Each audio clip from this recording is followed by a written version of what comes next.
Et vraiment, peu importe les niveaux, que ce soit les 6e, les 5e, les 3e, on a passé un très très beau moment. Vous avez déjà plein de connaissances. Il faut juste parfois un petit peu vous motiver pour les avoir. Voilà. Mais c'était vraiment un très très beau moment. Et pour moi, pour le coup, par contre, c'est la première fois qu'ils voient. Donc c'est une grande découverte. Et j'adore. J'ai envie de revenir. Notre collège cette année s'est inscrit pour obtenir la labellisation ALE 2020. Ouais.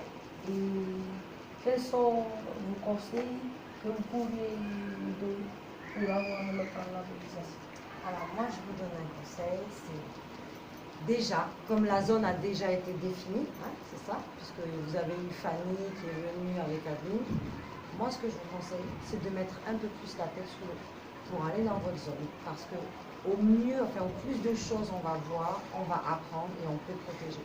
Le but de l'aire marine éducative, c'est bien sûr de protéger une zone, mais c'est surtout pour vous de vous sensibiliser et en même temps faire un travail scolaire, parce qu'avec les aires marines protégées, on va parler de l'environnement, mais on peut aussi faire des mathématiques, d'accord? C'est bête de dire ça, mais il y a plein de choses qu'on peut exploiter grâce à ça. Le conseil, mettez un peu plus la tête sous l'eau pour voir votre aire marine.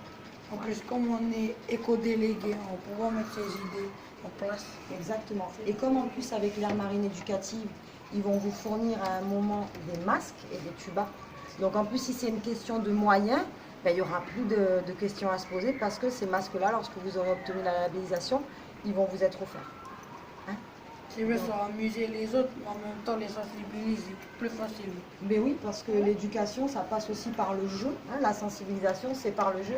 Vous avez bien vu depuis toutes ces années où vous avez pu avoir des interventions, c'est en faisant des jeux interactifs ben, qu'on retient aussi super bien l'information. Donc ça, c'est important, que ce soit du jeu pour l'apprentissage.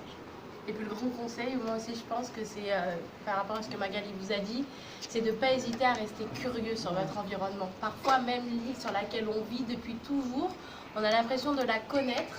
Et du moment où on commence vraiment à s'y intéresser en détail, qu'on commence à devenir des observateurs, des petites sentinelles, hein, on va se rendre compte d'un tas de choses. Et ce qu'il faut comprendre, c'est que même à votre âge, même en étant encore au collège, vous êtes vraiment des acteurs, vous êtes l'avenir.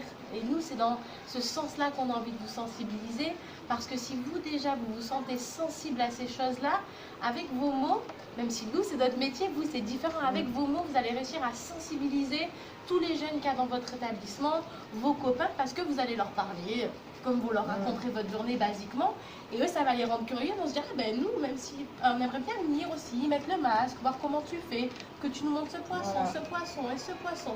Et parfois, tout simplement, en observant les choses, vous allez pouvoir prévenir des associations ou des scientifiques de choses qui se passent dans votre zone.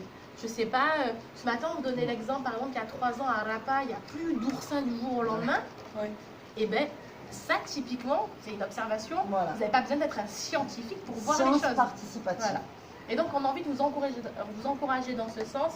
Et je pense que la grande qualité, c'est vraiment d'être curieux. D'être vraiment curieux. Parce que, est-ce que vous connaissez les 3 mots de l'aire marine éducative? Connaître, vivre et transmettre la mer.